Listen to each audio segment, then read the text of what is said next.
তো বন্ধুরা, আজকে আমি তোমাদেরকে জলপাইগুড়ি শহরের কিছু পরিচিত ও কিছু অপরিচিত জায়গাগুলি দেখাবো। তো বন্ধুরা, এখনও পর্যন্ত যারা আমার চ্যানেলটিকে সাবস্ক্রাইব করোনি তারা চ্যানেলটিকে সাবস্ক্রাইব করে দিও, আর যারা ফেসবুক থেকে দেখছো তারা ফেসবুক পেজটিকে ফলো করে দিও। আজকে প্রথমেই যে জায়গাটি তোমাদের দেখাতে চলেছি সেটি হলো জলপাইগুড়ি শহরের তিস্তা নদীর চর। যারা জলপাইগুড়িতেই থাকো তারা নিশ্চয়ই একবার হলেও এই জায়গাটিতে গিয়েছো, কিন্তু তোমাদেরকে একটা কথা বলে রাখি যে তোমাদের যদি আসতে হয় তোমরা 1 নম্বর বা 2 নম্বর স্পারে না এসে তোমরা 3 নম্বর স্পারে আসো, কিংবা তার পরবর্তীগুলোতে। কারণ এখান থেকে তোমরা তিস্তা নদীর জলটাও খুব কাছে পাবে এবং এখানকার পরিবেশটাও খুব সুন্দর এবং শান্ত। এটি শীতকালে হয়ে ওঠে একটি খুবই আকর্ষণীয় পিকনিক স্পট। তখন তোমরা এখানে চারিদিকটা দেখতে পারবে বালি দিয়ে ঘেরা, মনে হবে যেন সাদা চাদরে ঢাকা। আর এখন দেখো কেমন বৃষ্টির জলে ফুলে ফেপে উঠেছে আমাদের তিস্তা নদী।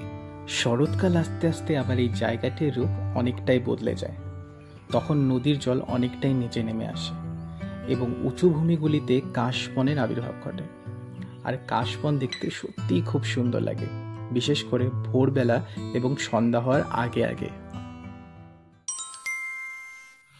আজকের দ্বিতীয় জায়গাটি হলো তিস্তা ও করলা নদীর মিলন। বন্ধুরা, এটি হলো করলা নদী এবং বাঁধটির ওই পারে রয়েছে তিস্তা নদী। দূরে যে জায়গাটি দেখতে পাচ্ছ সেখানে গিয়েই দুটি নদীর মিলন হয়েছে। এখানকার পরিবেশটিও খুবই সুন্দর। তোমরা এখন বর্ষা ঋতু শুরু হওয়ার আগের দৃশ্য দেখতে পাচ্ছ। বর্ষার সময় জায়গাটি আরও আকর্ষণীয় হয়ে ওঠে, আর শীতের সময় কিছুটা এমন রূপে পরিবর্তিত হয়ে যায় এই জায়গাটি। কি সুন্দর তো জায়গাটি। এখন আমরা চলে এসেছি জলপাইগুড়ি শহরের থেকে 5-6 কিলোমিটার দূরে অবস্থিত ডেঙ্গুয়াঝাড় চা বাগানে। এখানে গেলেই তোমরা দূর দূর পর্যন্ত দেখতে পারবে চা বাগানে ঘেরা। যত দূর চোখ যাবে শুধুই চা বাগান আর চা বাগান। এখানে বিশেষ করে বর্ষার সময় গেলে তোমরা অনেক ময়ূর এবং ময়ূরী দেখতে পারবে।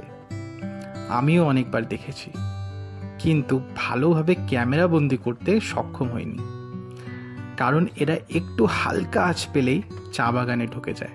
তারপর এদের খোঁজা খুবই মুশকিল। এই ঝোড়ো হাওয়ার মধ্যেই আমরা প্রবেশ করলাম বোদাগঞ্জে।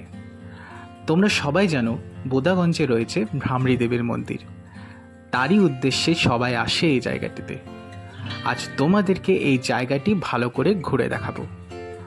মন্দিরে পুজো দিয়ে মন্দিরটিকে ভালো করে পরিদর্শন করার পর তোমরা চলে আসো মন্দিরের পাশের এই জায়গাটিতে, যেখানে রয়েছে মহাদেবের বিশাল আকার মূর্তি।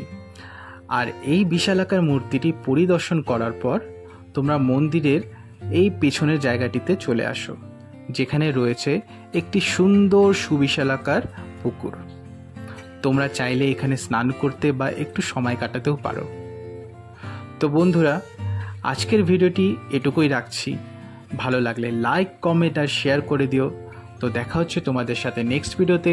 ততক্ষণের জন্য টাটা।